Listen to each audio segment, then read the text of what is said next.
Okay, so it's August 12th, 2012, and it's been raining for the last little while, and the sun's just decided to come out. So I've had some questions on my YouTube post, and I'm going to try and answer them. One of the reasons I did this was to see, or to show, that somebody in a residential environment could do something like this and do it cost effectively. What I found was that if you had to buy all this, probably, unless you're independently wealthy, it gets kind of expensive. So I'm going to price everything out ballpark because I haven't added the price up. But I'm going to guess probably if I had to add it all up, and if you had to pay for somebody to do this, it would probably cost you about 100 grand, believe it or not. You look at prices of greenhouses, 20 feet wide, 30 feet long, 24 feet high, and they come in fairly expensive. So like I said before, this structure is basically a timber frame which I designed myself and had certified by an engineer, which you have to do here in Canada. The covering, or the cladding, is a Polygal product. It's called 616 multi-wall polycarbonate, and I use their aluminum 616 megalock system. I installed 4 high pressure sodium 400 watt lights. That's basically for the winter, and they're on timers. You're basically looking probably, I did it myself, and I'm a tradesman, and I got my cost on it, and they came in at around $750 with the timers, and that's the fan kicking in. I have a fan on a thermostat. We'll see if you can still hear this. So all the landscaping, other than maybe some ground cover, has been completed. The heating system, like I said, is basically a radiant fin tube water heat on a boiler system that we have in the basement. Now that was the only thing I couldn't do myself. But we have 3 zones in here. That came in at around $11,000. I did some of it myself, but some of it I couldn't do because I'm not licensed here in Canada. So like I said, all the landscaping has basically been done. And I'll try and do this. You learn. When I first did this, we had to rush last winter to get everything in here, and at one point I thought I was in over my head.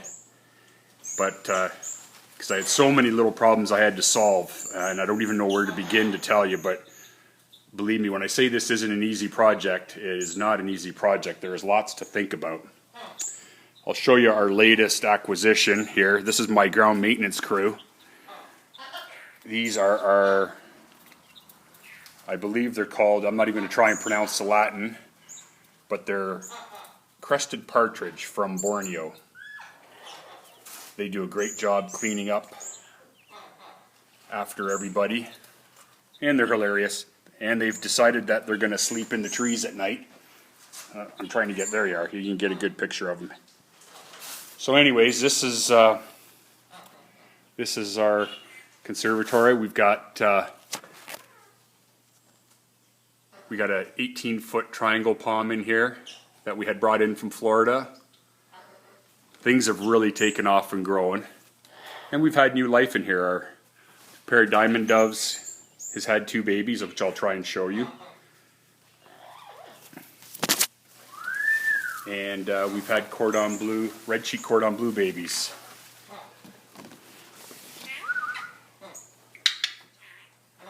Let's see. Sorry, I'm trying to do this and talk at the same time. I'll see if she's on her nest. No, we'll see if I can get a picture of the babies for you. There you go. They decided to nest in one of our baskets. The other question I had was about how do I clean up poop and that. Well, I will show you here something. So our footings here, that's the foundation. They go down 8 feet, and there's no concrete base. This is just the footings for the building. What I'm standing on and the dirt you see goes right down to the center of Mother Earth. It's all dirt. This is the way I wanted it. So basically, you know, the finch poop and the small bird poop, it goes into the soil and it becomes fertilizer. Now some of the big birds, like the macaws, and I'll show you this, they get on a perch and they poop.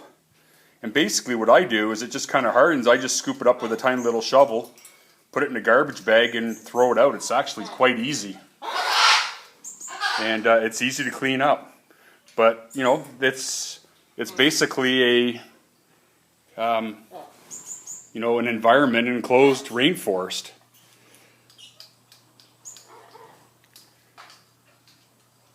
Now, as to why some of the birds are still in cages, in reality, when you do this, for example, my Amazon, and I got a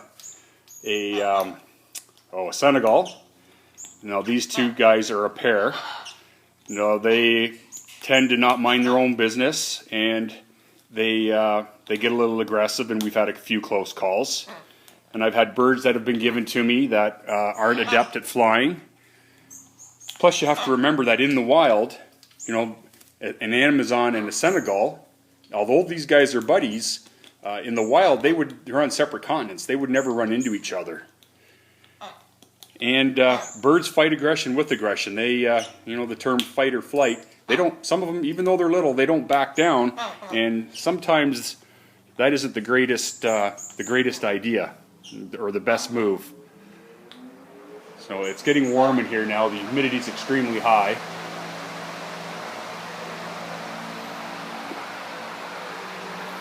I hope this video turns out and you get an idea. There's the radiant water heat. So that's one zone.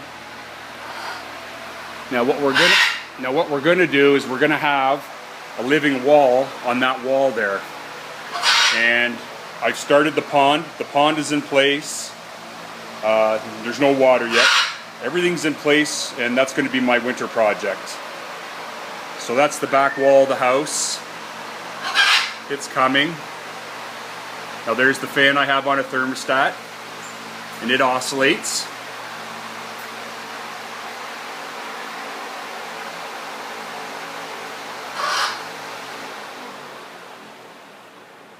I have I think we have about 4 bullfrogs in here.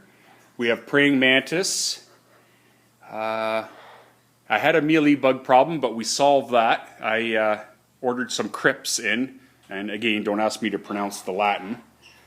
Now here's another set. My greater vasts, as you saw, were loose in the last video. They got to the point where they got very territorial and aggressive, and I had to cage them up. I'm working on getting them their own area outside for the summer.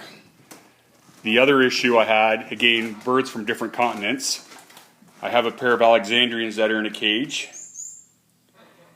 And the problem with them is they're beautiful birds, but again, they don't back down from a fight, and they're not very good at defending themselves. So what I do is I take turns getting different gangs out. You know, one day, alternate days, and they're supervised when they're out so that they know that there's nothing's going to happen. For the most part, if the Alexes are out, the Amazon and the Senegal are in, and vice versa. Everybody takes turns in and out.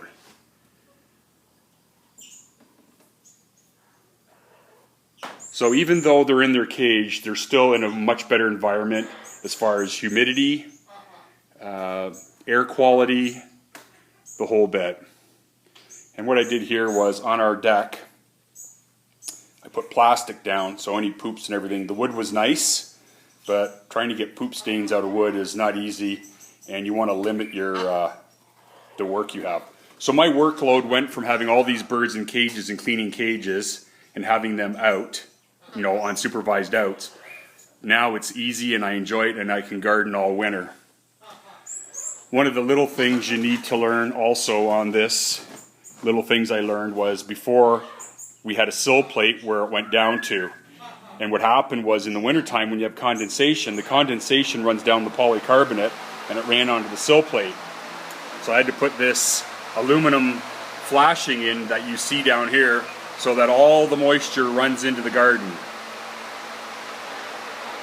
But what happened was you would have moisture and food, poops, whatever, sitting on the sill plate, and it would get moldy, and it's just not good. Now it goes into the earth. I can hoe it into the earth, and it all becomes organic. The air quality in here is amazing. Flowers are amazing. Banana tree, I had to trim down because it had hit the roof already, but they grow like crazy. Everything grows amazingly well in here. The only thing I have left to do really, other than some ground cover plants, is I'm going to be putting flagstone down here in the pathway that you see. And my hope with the flagstone is that also, where if you look down there, the macaws like to sit up here on the wire and they poop down. So what I'll be able to do on the flagstone is just put a newspaper and clean it up. Hey, sweetheart.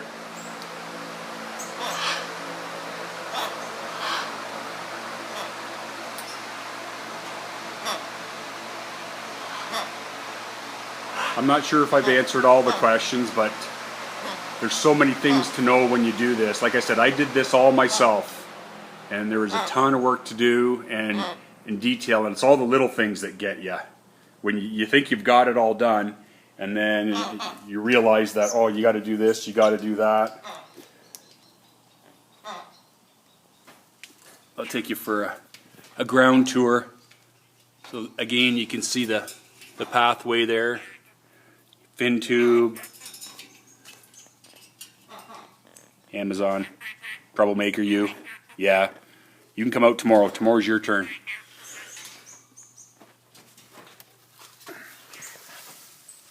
And oh, there's my little gang there. Maybe you can see them. There's the female. And there's the male. And they also help. They keep the bugs all sorted out, and not to mention they're cute as a button. But the finches, what I did with the finches now, to make life easier, I put a nice water dish in the center, the bird bath, so they can drink and bath. I don't have to worry about that. They have their separate food,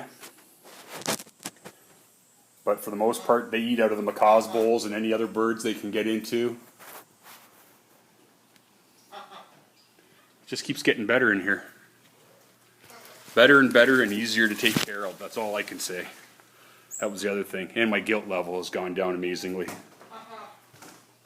And the other thing you notice too is the hottest I monitor the heat in here, and the hottest it gets in here with all the windows open and everything in the fan, is about 92 degrees, which I would assume if you were in the rainforest, that would be a typical peak day, and that's when everybody quiets down.